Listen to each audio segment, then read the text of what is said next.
Okay, what we're gonna do from the trailer today is show you how to replace your head spring in your Greenlee EK425 compression tool. Many of you have probably had this happen where the head hangs on the sleeve and the head's just got a lot of flop in it.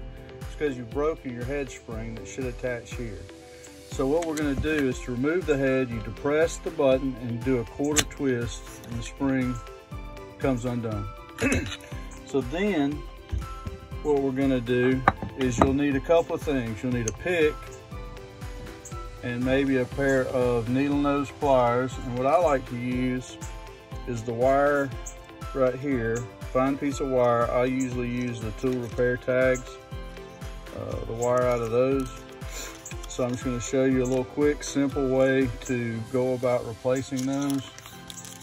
And here is our replacement part number. It's a 520-22544, and it's the Greenlee extension spring. So we're gonna take that, and what we're gonna do right here is we're gonna go through the inside, and we're gonna hook it over that pin like that.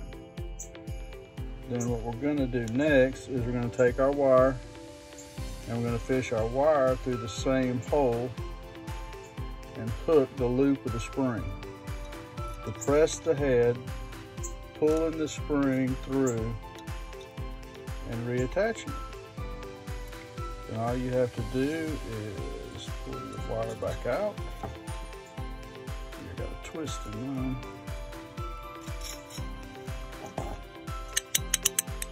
Your pick and your pliers will normally come into removing the ends because typically the spring will get a kink and break kind of somewhere midpoint. So that's quick and easy.